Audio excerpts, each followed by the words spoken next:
안녕하세요. 가야대학교 초등특수교육과 여러분, 윤혜진입니다. 자, 잘 쉬고 오셨나요? 이제 우리가 1차 시에서 이제 논리와 논술에 대한 정의를 이제 해보았고요. 이제 우리가 2차 시에서는 논리적 사고에 대해서 한번 알아보는 시간을 가지도록 하겠습니다.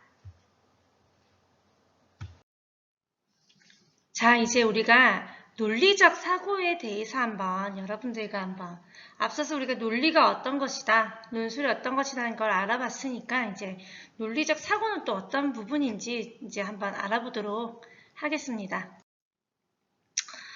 자, 이제 논리에 대해서는 여러분들이 이제 기억을 하고 있고요. 기억을 하고 있죠? 논리가 어떤 것인지? 어때요, 우리가? 이제 이 생각을 우리 통해서 이제 이루어지는 걸로 이제 저희가 어떻게 얘기를 했죠?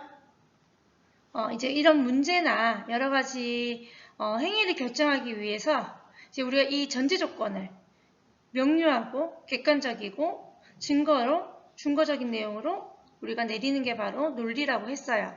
그럼 이런 논리적인 부분을 가지고 하는 사고가 어떤 건지에 대해서 한번 알아보겠습니다. 논리적 사고다. 논리적 사고의 개념은 논리와 사고와 결합이 된 겁니다. 그러니까 우리는 근거의 이유가 정해져요. 우리가 이런 이유를 말할 때는 어떤 근거가 있어야 된다는 거죠. 그렇게 우리가 이유와 근거를 가지고 나의 생각을, 나의 의견을 주장하는 게 바로 논리적 사고라고 하는 겁니다. 그냥 우리가 얘기하는 떼 쓰는 거야. 이건 이렇게 그냥 해주세요. 이렇게 얘기하는 것이 아니라 합리적으로 내가 주장하는 이런 내용에 대해서 나의 생각에 그런 과정이나 근거를 정확하게 들어서 설명하는 게 바로 논리적 사고라는 거죠. 그렇다면 이 논리적 사고에 대해서 우리가 고민을 해봐야 돼요. 이유가 있고 근거가 있어요. 이 부분에 있어서 우리가 잘 기억을 해야 되는데 내가 주장을 하는 그 주장에 대한 이유가 있어야 된다는 거죠. 주장에 대해서 왜 그렇게 생각을 하는지, 왜 그렇게 해야만 하는지에 대한 나의 생각과 그런 주장에 대한 것을 논리적인 측면으로 뒷받침할 수 있는 게 바로 이유라는 거예요. 그렇다면 근거는 무엇일까요? 이 우리가 주장을 하게 된 배경이에요. 이 파운데이션이라는 부분이 우리가 이제 되게 중요한 근거가 되는 건데요. 내가 주장하는 문제나 문제 해결 방안이나 여러 가지 내용에 대한 나의 주장에 대해서 이 주장이 나오게 되는 아주 기본적인 사실적인 배경을 설명하는 게 바로 근거라는 거죠. 그래서 이 이유와 근거는 이 논리적 사고에서 나의 주장, 그러니까 내가 내고자 하는 이 결론을 뒷받침하는 특징을 가지고 있는 거예요. 우리가 설명하는 이 주장이 있어가지고 우리가 이 이유와 근거가 빠진다면 내가 주장을 하는 그런 문제에 대해서 신뢰가 떨어지는 거겠죠. 그래서 우리가 말하는 이 논리적 사고라는 것은 어때요? 우리가 그 상대방이 어떤 주장을 할 때도 이 사람이 왜 이런 주장을 할까?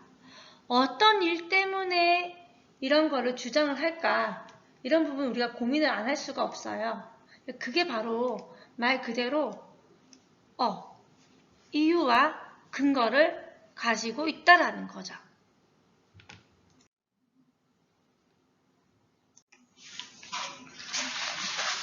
그렇다면 우리가 생각하는 이 논리적 사고는 이제 주장에 이유가 뒷받침이 되고 근거가 베이스가 돼서 우리가 이 주장에 합리적인 판단을 할 수 있기 때문에 이것을 우리가 논리적 사고다.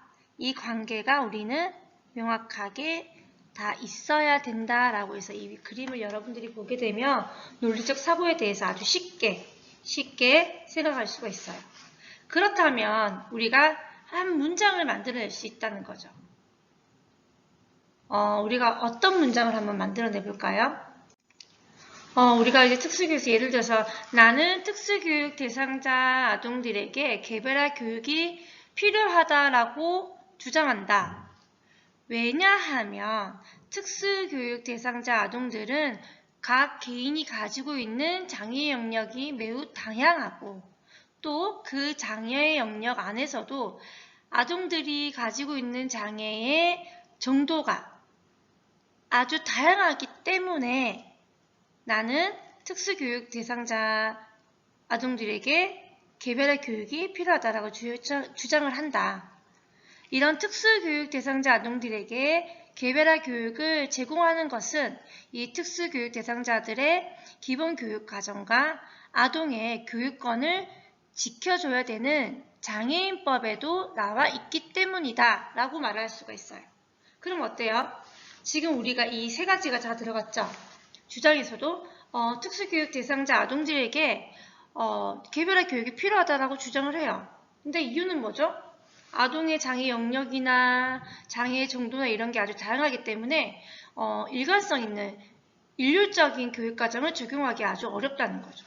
그런데 이거는 마음대로 정할 수 있지 않아요. 이것을 주장하는 이유에서는 우리가 장애인법이라든지 또는 우리가 특수교육법이라든지 또는 우리가 이제 기본교육과정에 정해져 있는 아동의 권리에 있어가지고 법적인 부분에까지 근거를 가지고 있다는 거죠. 이렇게 우리가 주장을 하기 위해서 정확한 이유와 근거를 제시를 하였을 때 그 나의 주장은 합리적인 판단이고 논리적인 사고로 볼 수 있다는 거예요.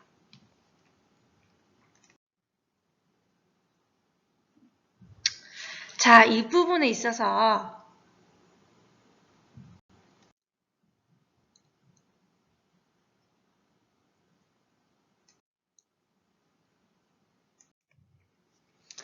자, 우리 앞서서 지금 보였던 슬라이드 쇼에서 이제 이 그림을 보셨을 때에 지금 어때요?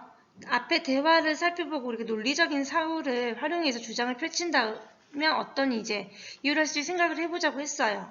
그래서 지금 우리가 박태환 선수와 거북이, 바다 거북이에 대한 내용을 지금 4명의 아동이 이렇게 얘기를 하고 있어요. 그러면 이 아동들이 대답하는 부분에 있어서 어떤 이유와 근거를 주장할 수 있는지에 대해서 이제 여러분들이 한번 고민을 해보고 민현과 백호, 정우 이런 아동들에게 어떤 아이들의 의견에 그냥 내 의견이 더 부합하는지 생각을 한번 해보고요. 하나를 선택해서 이제 주장과 가벼운 이유와 근거를 여러분들이 달아주시면 됩니다. 그리고 그 다음 슬라이스에서도 우리가 파란 꽃과 노란 꽃이 있어요. 개수도 같나요? 달랐죠? 이런 부분에서 우리가 어떻게 논리적 사고로 설명할 것인지에 대해서 생각을 한번 정리를 해서 여러분들이 문자로 보내주시면 좋을 것 같아요. 자, 그러면 우리가 아동의 논리적 사고는 어떻게 될까요? 그러니까 아동의 같은 경우는 이제 성인과는 다르게 이제 이런 구체적인 사물과 이제 감각적으로 이제 우리가 감각적인 경험을 통해서 먼저 탐구를 하고 논리적인 사고가 발달하게 됩니다. 그렇기 때문에 아동들은 이제 어른들에게 또는 뭐 옆에 교육자에게 자, 우리는 논리적 사고의 구성 요인을 이제 살펴볼 수 있습니다. 이 논리적 사고의 구성에서는 이제 우리가 비판적 사고와 이제 추론적 사고로 나눠서 살펴볼 수 있는데요. 이제 이 비판적 사고에서는 이제 서로 다른 관점을 어떻게 인식을 할 수 있는지, 그리고 나의 생각과 타인의 생각을 검증하는 것, 그리고 우리가 어떠한 일에 대해서 판단하여 이유를 설명하는 것, 그리고 우리가 이 사건에 대한 결과를 예측하고 또 그 결과를 적용하는 부분이 비판적 사고 기능에 들어가 있고요. 이제 우리가 여기서 말하는 비판적 사고 성향이라는 것은 이제 우리가 이 6가지가 들어가 있습니다. 이제 개방성, 그리고 탐구성, 그리고 조직화 경량성, 지적 정직성, 그리고 근거 지향성, 건전한 회의성이 있습니다. 이러한 우리가 비판적 사고 성향을 가지고 우리가 이제 비판적 사고를 할 수 있다라고 얘기를 하고 있고, 이제 여기서 우리가 추론적 사고로 이제 나눠서 볼 수 있는데요. 이제 이 부분은 오늘 제가 아주 통합적인 부분만 여러분들께 이제 설명을 드릴 예정입니다. 이제 우리가 하나씩 연역적 추리가 어떻다, 기하적 추리가 어떻다, 그리고 또 우리는 비판적 사고에서 이런 개방성이나 탐구성 이런 부분에 있어서 우리가 좀 더 세부적인 부분은 이제 다음 타시부터 하나씩 여러분들과 함께 이제 알아볼 생각이고요. 그리고 오늘은 이제 저희가 이제 큰 틀에서 여러분들과 함께 시간을 가져보도록 이제 할 예정입니다. 그래서 이제 추론적 사고에서는 우리가 연역 추리와 기납 추리로 나눠서 볼 수가 있는데, 이 연역 추리라고 하는 것은 이제 일반적인, 그리고 이제 이 보편적인 전제를 가지고 우리가 개별적인 이제 특수한 결론을 내리는 거고요. 기납적 추리는 이제 반대적으로 우리가 개별적인 이제 이런 스페셜한 이러한 전제를 통해서 우리가 이제 일반적 보편적인 결론에 이르게 하는 게 바로 기납 추론이라고 우리가 이제 알 수가 있습니다. 자, 우리가 논리적 사고에 대한 구성을 이제 살펴볼 겁니다. 이제 이 논리적 사고의 구성이라고 하는 것은 이제 주어진 문제 상황에 대한 주장이 이제 우리가 어떠한 이유로, 어떠한 근거로 우리가 정당화되는지를 이제 판단하는 이제 우리가 이 사고력을 말하는 건데요. 우리가 이 정당화되게끔 판단하는 이 판단이 이 적용되는 우리가 이 사고 과정에서 이제 우리가 어떠한 증거를 사용하고 우리가 개념을 가지고 또 방법과 준거 맥락적인 부분을 우리가 어떻게 적절하게 사용하고 있는가. 그래서 우리가 이 문제에 대한 주장에 이런 논리적인가 아닌가에 대해서 우리가 적용을 이 부분, 우리가 아까 방금 얘기했던 증거, 개념, 방법, 준거 맥락이 적용이 되었는가를 이제 우리가 고려를 했을 때에 이것은 우리가 이 문제에 대해서 나의 주장이 논리적이다, 논리적이지 못하다라고 이제 할 수 있는 이제 우리가 과정에 대한 부분이 됩니다. 그래서 이제 우리가 이 비판적 사고 과정에서 이제 우리가 이제 두 가지를 조금 더 살펴보면 이제 이 통찰력과 이제 우리가 이 분석력을 볼 수가 있는데요. 통찰력이라는 것은 우리가 이 주어진 문제, 이러한 사물을 주의 깊게 살펴서 이 내면적인 부분에 어떠한 부분이 있는지를 그런 꿰뚫어 보는 능력이고요.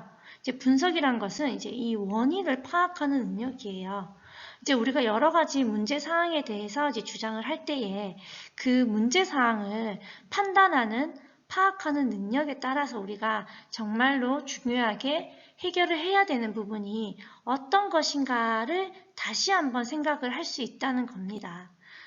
우리가 아주 예를 들어서 아이가 이제 우리가 특수 아동 중에서 지적장애 아동이 이제 여러 가지 사회적 기술 훈련을 해야 되는데 하지 못하는 상황이 있다라고 했을 때 나는 어떻게 이 아이에게 사회적 훈련을 하겠느냐, 이런 주장을 해야 될 때가 있어요. 그럼 지금 주어진 문제는 지적장애 아동이 하지 못하고 있다는 거죠. 그런데 우리가 분석적으로 봤을 때 이 아이가 못하는 이유가 학교에서, 내가 교사기 때문에 학교에서 할 수 있는 사회적 기술을 내가 선택을 하고 그런 부분에서 내가 이렇게 하겠다라고 주장을 하는 것과, 나는 교사인데 이 아동이 가정에서부터 이제 교육을 받아야 되고 해야 되고 이렇게 해서 주장을 한다면 이 부분에서 우리가 아동이 받을 수 있는 교육에 대한 증거라든지 방법이라든지 그리고 이렇게 할 수 있는 맥락이 적절하게 사용이 되지 않았다라고 우리가 표현을 할 수가 있습니다. 이렇듯 우리가 이 분석력이라고 하는 것은 이제 현상의 원인이기도 하지만 이제 우리가 이 주어진 상황을 어떻게 파악을 하고 있느냐에 따라서 내 주장이 정확하게 이 의도를 하고 있는 이 문제 상황에 맞는 주장인지 아닌지를 결정할 수 있기 때문에 이 통찰력과 분석력은 비판적 사고 과정에서 굉장히 중요한 부분을 차지하고 있습니다.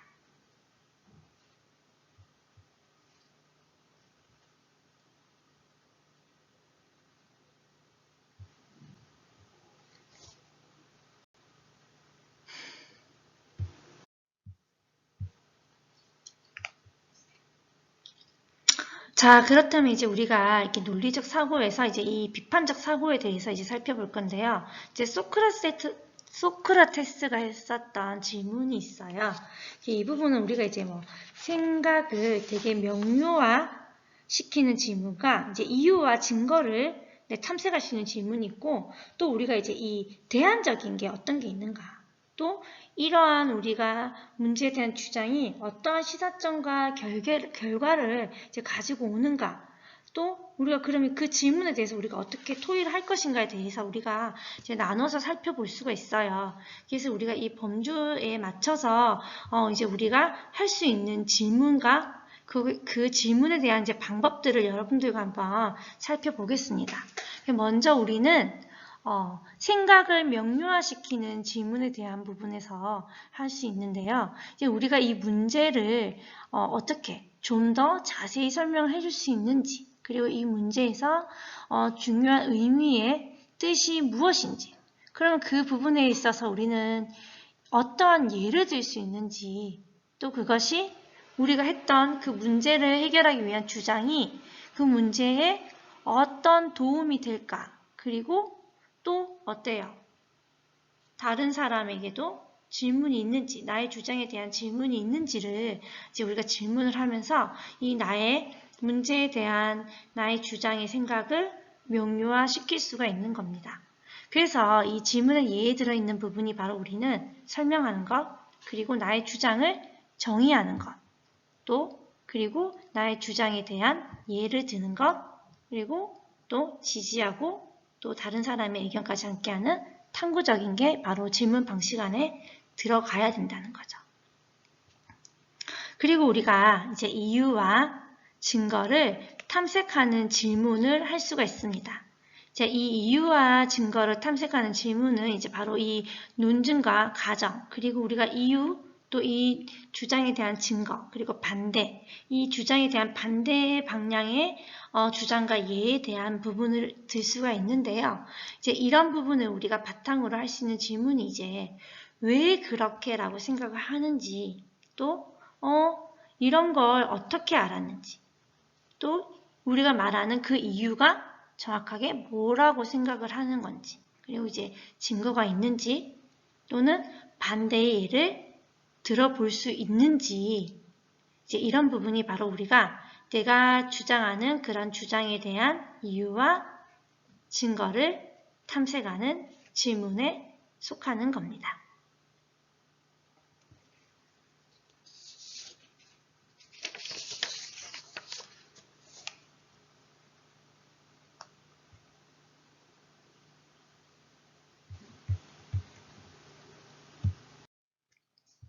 그렇다면 대안적 관점을 탐색하는 질문에는 질문 방법이 어떤 게 있을까요? 네, 관점을 이제 다시 재준실하는 방법이랑 그 주장에 대한 고찰을 하는 거죠. 또 다른 게 어떤 게 있을까? 나의 주장이 나는 이게 맞다고 주장을 하지만 이 나의 논리와 또 다른 또 합법적인 다른 논리와 주장은 어떤 게 있을까? 그러면 나의 주장에 반대하는 사람들 주장에는 어떠한 의미가 있을까? 그러면 이 생각에 대한 차이가 어떤 게 있을까라는 이제 질문 방법으로 우리가 대안적 관점을 탐색하는 질문을 할 수가 있습니다. 그래서 이러한 대안적 관점을 탐색하는 질문이 바로 관점을 이제 재진술하는 것이고, 고찰하고 대안적 관점을 찾고, 또 나의 주장에 대한 반대 주장을 찾고, 또 이 생각들 간의 차이점을 찾아서 구분하는 겁니다. 이렇게 하다가 보면 이제 내 주장에 반대하는 사람에 대한 주장에도 어떠한 근거가 있는지, 우리가 앞서서 지금 방금 얘기했던 부분이 있어요. 이 반대의 주장을 하는 사람들도 이유와 증거를 가지고 있다는 거죠. 그러면 이 반대에 대한 주장에 대해서도 어떤 이유와 증거가 있고 논증을 가지고 있는지에 대해서 생각을 하다 보면 정말 내 주장이 타당한가 아닌가에 대해서도 이제 좀 더 명료하게 다가설 수 있을 거라는 겁니다. 그리고 우리가 시사점과 결과를 탐색하는 질문이 있어요. 이것은 이제 시사점과 일관성, 그리고 결과, 규칙을 일반화하는 것, 진실을 검증하는 부분으로 이제 우리가 질문을 나눌 수가 있는데요. 단지 내가 주장하는 게 옳을 수는 있지만 그게 이제 우리가 사회적으로 이게 사용할 수 있는지, 그리고 사회적으로 윤리적으로 우리가 이게 타당한지에 대해서도 고민을 해봐야 돼요. 그것은 이제 우리가 바꿔서 얘기해서는 시사점인데, 이게 나중에 어떻게 될 것 같다는 거예요. 지금 당장에 이게 좋은 결과를 내는 게 중요한 게 아니라, 이러한 주장을 통해서 이런 결과가 앞으로 어떻게 긍정적으로 변해갈 수 있느냐까지가 들어가야지만 나의 논리가 굉장히 타당하고 좋을 수 있다는 거예요. 그리고 또 앞에서 제가 주장한 것과 이제 후에 주장할 수 있는 부분에 연관성이 있는지, 일관성으로 이어갈 수 있는지도 우리가 생각을 해야 되고요. 그리고 우리가 이 사고의 논리적 사고에 있어서 이 주장에 후속으로 일어나는 결과에 대해서 우리가 고민을 같이 해봐야 된다는 거예요. 또 중요한 것은 우리는 항상 보편적인 부분을 고려를 하지 않을 수가 없습니다. 어떠한 주장을 할 때 특수하게 우리가 적용이 되는 부분도 있어요. 우리가 개별화나 이렇게 아동의 각 개인의 그 장애 영역에 따라서 이제 우리가 그렇게 할 수는 있지만, 그래도 우리가 이런 부분에서 우리가 항상 우리가 지향하는 게 어떻죠? 통합적이고 보편적이라는 거죠. 그래서 이 논리적이고 비판적인 사고도 똑같은 겁니다. 문제에 대해서 그 문제는 어떠한 상황에서, 다양한 상황에서 발생할 수 있는데, 그거에 대한 나의 주장이 얼마나 일반적인 규칙을 가지고 있고 일반화될 수 있는지, 그리고 그게 정말 맞는지에 대해서 우리가 결과에 대한 것도 함께 고민을 해봐야 되는 겁니다.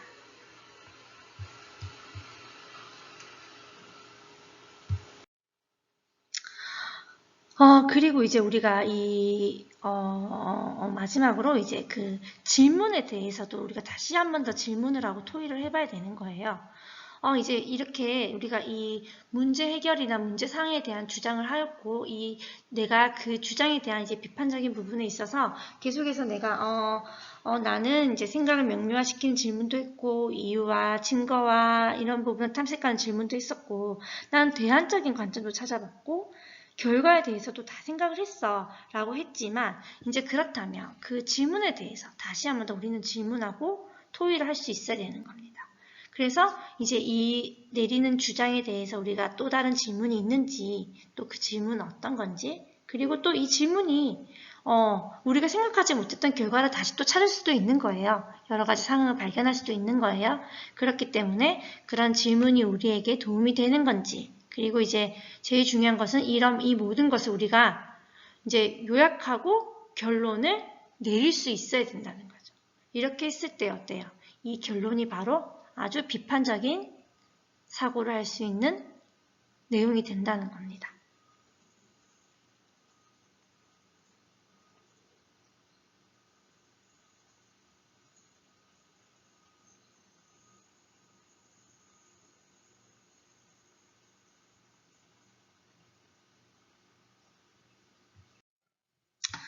자, 그럼 이제 우리가 논리적 사고에서 이제 비판적 사고 기능을 이제 살펴볼 수 있는데, 이 비판적 사고 기능이라는 것은 이제 이 비판적 사고에 이제 이 인지적인 능력으로 이제 우리가 이 비판적인 사고를 가능하게 하는 구체적인 이제 기능과 전략으로 우리가 이제 살펴볼 수 있어요. 우리가 지금 이거는 되게 간단한 책이에요. 여러분들이 아주 가볍게 볼 수 있는 책이라서 이 비판적 사고를 향상하는 이제 질문을 제가 해야 된다고 했죠. 그래서 이 책은 우리가 여러분들 뭐 공부를 한다고 바쁘시겠지만, 그래도 내가 앞서서 이런 뭐 대안의 관점이나 뭐 시사점이나 여러 가지 질문에 대한 이런 여러분들께서 이 질문을 위한, 우리가 비판적 사고를 하기 위한 그런 여러 가지 본주에 있어서 어떻게 하면 질문을 하고 내가 그 답을 찾아서 비판적 사고를 할 수 있을까라는 부분에 있어서 여러분들이 이제 한 번쯤은 참고해서 가볍게 읽기 좋은 책이라서 제가 이제 한 번은 소개를 하고 이제 넘어가겠습니다.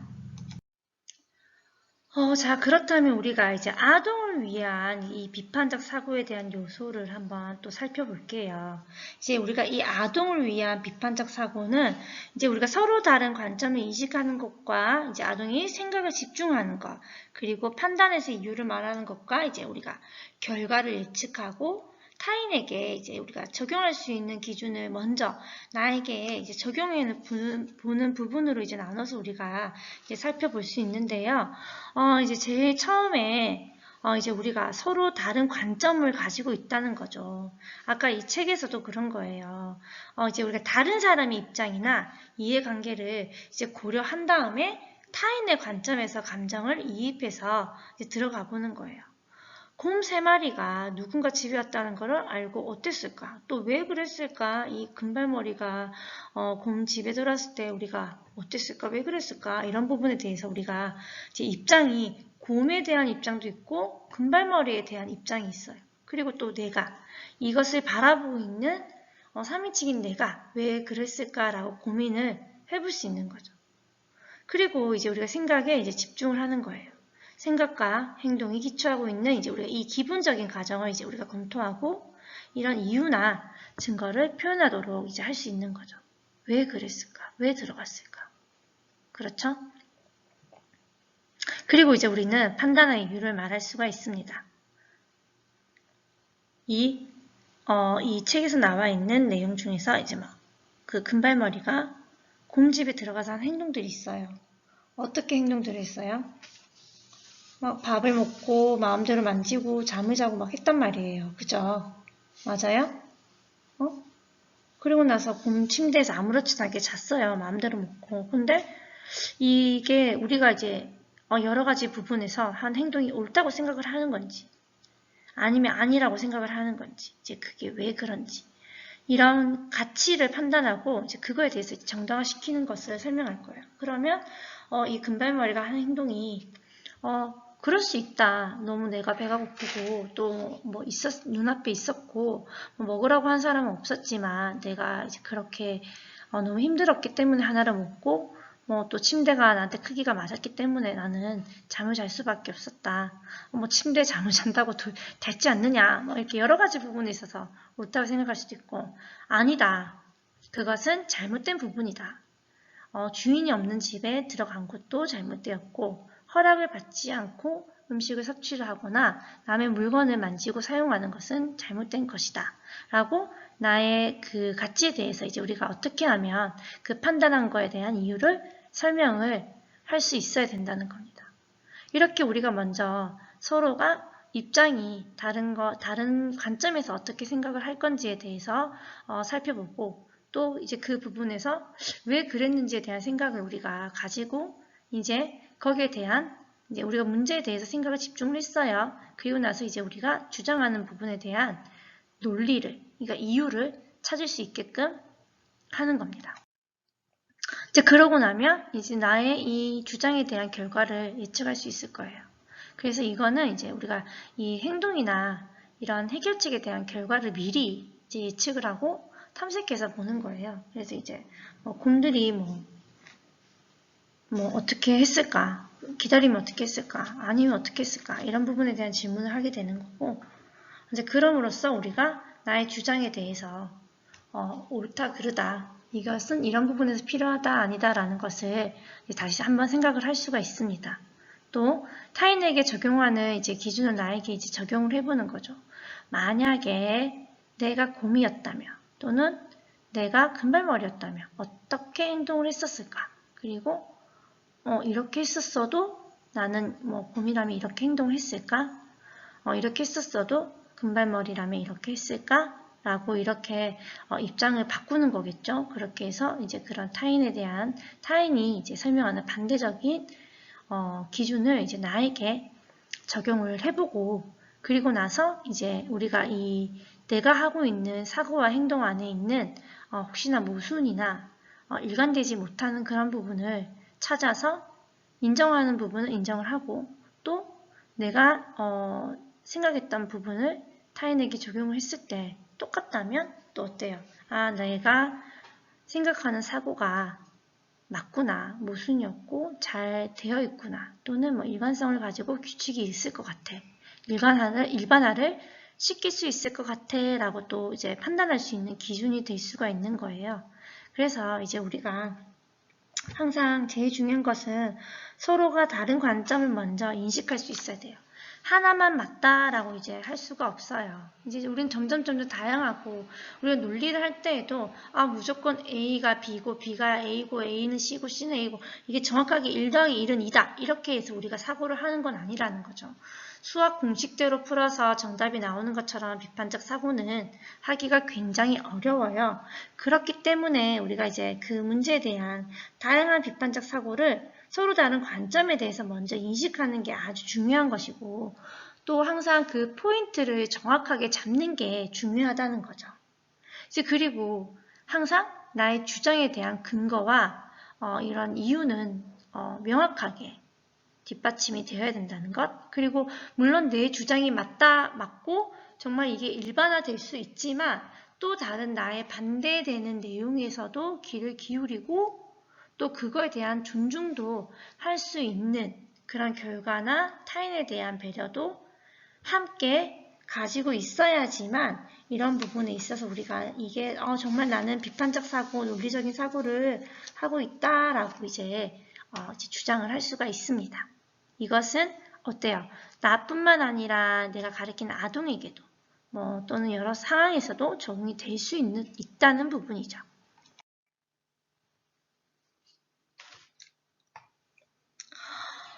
이제 이런 논리적 사고의 구성에서 우리는 이제 이 비판적 사고에 대한 안의 내용을 이제 볼 수가 있어요. 이런 비판적인 사고는 이제 비판적 사고 못지않게 되게 중요한 특성을 가지고 있는데, 이제 우리가 지금은 너무 미디어에 길들여져 있기 때문에, 이제 뭐 정보를 수용하고 주장에 대해서 이제 깊이 생각하는 경향이 낮죠. 왜? 찾아보면 다 나와. 내가 굳이 생각하지 않아도 사람들이 많은 생각을 해서 올려놨어. 내가 그렇게 하지 않아도 이 사항에 대한 일반화가 아주 많아 라고 하는 부분이 요즘에는 굉장히 많아요. 아동들에게도 이제 예를 들어서 우리가 막 수학을 풀어라고 했는데, 이제 오답을 스스로 생각하는 게 아니라 오답만 정리해 놓은 사이트가 있더라고요. 그래서 아동이 문제를 착 올리니까 답이 쭉쭉 떠고 다 해요. 굳이 내가 먼저 고민해보고 정보를 찾고 할 필요가 없다는 거죠. 근데 이런 게 우리가 어때요? 결국은 내가 비판적 사고력이 있지만 이 능력을 발달시키지 못하는 이유가 된다는 거예요. 그래서 우리는 이 비판적 사고 능력과 이 비판적 사고 성향이 결합이 되어야지만 이제 논리적 사고를 높일 수 있다는 걸 여러분들이 이제 기억을 해야 됩니다.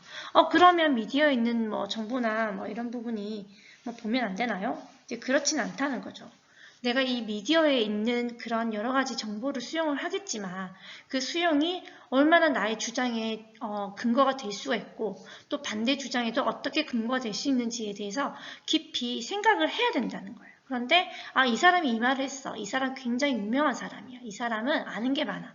그러면 이 사람이 말한 게 맞을 거야 라고 얘기를 하면서 이제 더 이상 내 주장에 대해서 깊이 생각하지 않는다는 게 바로 우리가 이 논리적 사고를 낮추는 부분이 될 수 있다는 것을 여러분들이 기억을 하면 좋을 것 같습니다.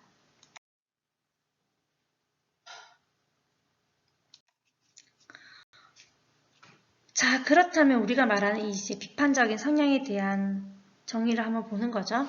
이제 이 비판적인 사고에 대한 성향이라는 것은 이제 우리가 이 비판적 사고의 정의적 성향으로 이제 우리가 이 비판적 사고에 대해서 가지고 있는 이 가치관, 그리고 내가 하고 있는 동기, 그리고 내가 이 비판적 사고에 대한 태도와 이 정서적 경향을 모두 포함한 게 바로 비판적 사고의 성향이라고 볼 수가 있습니다.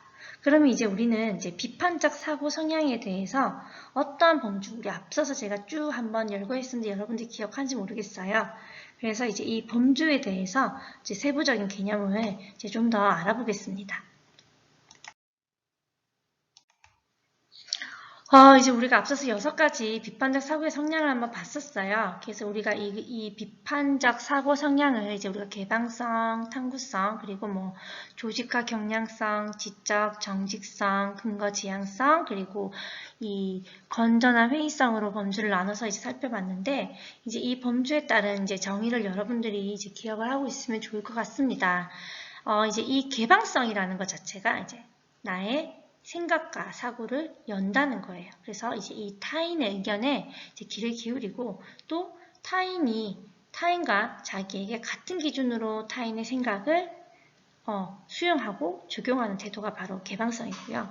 탐구성이라는 것은 이제 우리가 하나에만 얽매이지 않고 이제 다양한 주제에 우리가 이제 관심을 가지고 또 그리고 내가 인내심과 또 이게 나의 자신감을 가지고 나의 사고를 계속해서 흔들리면 안 되겠죠.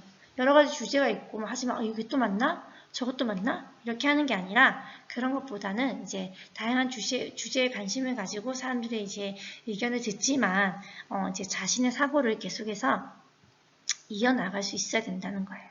그리고 조직화 경향성이라는 것은 우리가 분명한 거는 어떠한 문제에 대해서 주장을 하고 있어요. 그러면 우리가 이 사고 전 과정의 이 문제에 대한 핵심에서는 벗어나면 안 되고 다른 문제로 이어가서 주장을 하면 안 되기 때문에 이 문제에 대한 핵심에서 벗어나지 않도록 우리가 이 계획과 절차를 가지고 이제 일관성을 가지고 우리가 이제 사고를 해야 된다는 거예요. 그리고 이제 어때요? 지적 정직성이라는 것은 내가 아는 내용에 대해서 정확하게 표현을 해야 되는 거예요. 내가 알고 있는 데이터, 내가 알고 있는 지식과 내가 아직 모르는 거에 대한 것은 정확하게 표현을 해서 우리가 결정을 내려야 되는 거예요.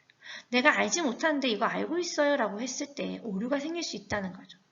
그런 부분도 여러분들이 비판적 사고에 도움이 된다는 거예요. 그리고 항상 나뿐만 아니라 여러 사람이 경험한 내용들이 이제 많은 지식으로 나와져 있어요. 그래서 경험적이라는 것은 정말 내 몸으로 경험한 게 아니라 다른 사람의 경험을 읽은 것도 경험에 포함이 되는 거죠. 그렇게 경험적이고 우리가 그런 여러 가지 신뢰도가 높은 타당한 근거를 토대로 우리는 공정한 결론을 도출하려는 성향을 가져야 된다는 거고요. 그리고 모든 부분에 우리가 진실을 추구하고 또 편파적이지 않은 건전하고 오픈된 회의를 제기하는 성향을 가져야 되는 건전 회의성도 우리가 이 비판적 사고 성향 안에 이제 포함이 된다는 겁니다. 자, 그러면 이제 우리가 이 개방성과 탐구성, 그리고 뭐 조직화 경향성, 지적, 정직성, 근거 지향성, 그리고 건전한 회의성에는 우리가 어떠한 특징으로 우리가 문항으로 질문을 할 수 있는지도 한번 이어서 알아보겠습니다. 개방성에서는 이제 우리가 이 5가지 문항이 있어요. 그래서 이제 우리가 여러분들 쭉 읽어보면 되겠지만, 이제 다른 또래의 의견도 또는 감정이나 소수의 의견에도 귀를 기울일 수가 있고, 여러 사람의 의견을 꼭 들어보아야 된다는 거예요. 그리고 또 어때요? 다른 사람이 적용하는 기준을 나에게도 적용을 해보면서 그 부분에 어떠한 정의를 가지고 있는지 여러분들이 살펴보는 게 바로 개방성에 들어오고요. 탐구성이라고 하는 것은 단지 다양한 영역의 문제를 관심을 가지고 하는 것보다는 내가 가지고 있는 정답이 하나가 아니라 이 문제에서 여러 가지 답이 있다. 그런 부분까지 여러분들이 그리고 또 내가 모르는 거에서 하나하나 알아가는 과정을 가질 수 있다. 그리고 나는 점차적인 높은 난이도로 과제를 수행할 수 있고 그리고 이 주장에 대해서 하나의 정보가 아닌 여러 가지 그림이나 매체나 글이나 여러 가지 경험에서도 찾을 수가 있어야 된다는 거예요. 그리고 우리는 한 가지 주제에서도 정말 긴 시간 탐색해서 우리가 이야기를 할 수 있어야 된다는 게 바로 탐구성에 들어가는 부분입니다. 조직화된 경향성은 이제 우리가 이 문제를 해결할 때 필요한 절차와 이 일에 대한 세부적으로 나눠진 일에 대해서 하나씩 해결해 나가는 방법, 그리고 또 우리가 이 해결할 때 하나의 방법과 그 다음 방법에 시도하는 시간차, 그리고 잘 되지 않았을 때 어떻게 다른 방법으로 시도할지, 그리고 우리가 주제에 벗어났을 때 어떻게 하면 다시 주제로 돌아올지에 대한 부분이 이제 이 부분에 들어와 있는 거고요. 이제 이 지적 정직성이라고 하는 것은 앞서서 제가 설명을 했지만 아는 것과 모르는 것에 대한 명확한 구분, 그리고 내 의견이 반드시 옳다는 것은 아니다. 타인의 의견은 근거에 맞다면 충분히 들어줄 수 있고 내가 주장이 틀렸다면 그것을 인정할 수 있어야 된다는 것. 그리고 우리가 이 사회적 도덕과 규칙이라고 해요. 내가 생각하는 규칙이 굉장히 싫지만 그게 정말 옳고 모든 사람이 맞다고 하면 내가 지킬 수 있어야 된다는 것. 그리고 편향적이고 개인적인 감정으로 결정을 내리지 않아야 된다는 게 바로 이 지적 정직성에 들어갑니다. 그리고 이제 근거 지향성과 건전한 회의성이 있는데요.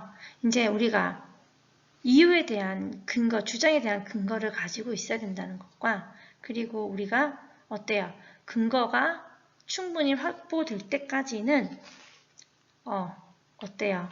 결론을, 주장을 우리가 유보할 수 있다는 거죠. 내 주장이 맞아 라고 주장을 할 수 있지만 이건 내 주장이 맞아 라고 표현을 하기는 좀 어렵다는 거예요.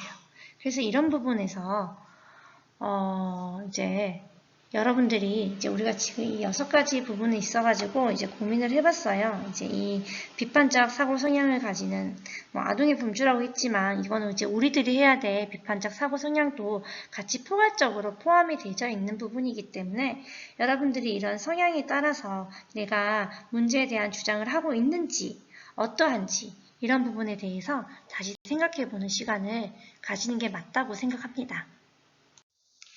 자, 우리 이번 주차에는 이제 논리와 논술에 대한 정의, 그리고 논리적 사고에 대한 정의를 한번 해보았는데요.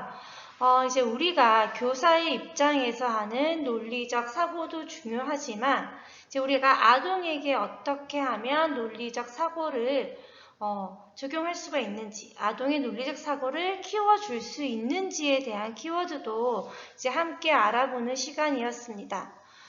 단순하게 우리가 논리적 사고로 글을 쓴다, 문장을 만들어서 글을 완성한다라는 개념보다는 이 논리적 사고를 하기 위해서 우리는 어떠한 근거를 가질 수가 있는지, 그리고 어떻게 우리가 베이스를 마련해서 이제 기초, 파운데이션을 우리가 이제 정립할 수 있는지에 대해서 여러분들이 조금 더 고민을 해볼 수 있는 시간이었으면 합니다.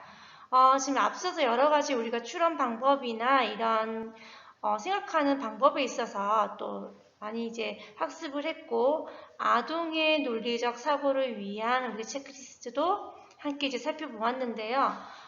이번 차시에서도 중간중간에 여러분들이 생각을 하고 논리적 문장을 만드는 부분이 있었습니다. 그리고 여러분들께서 이제 우리가 사용하고 있는 SNS를 이용해서 이제 그 자신의 의견을 이제 올려주시면 다 같이 한번 그 내용에 대해서 우리가 이제 의견을 나눌 시간을 가지도록 하겠습니다. 감사합니다.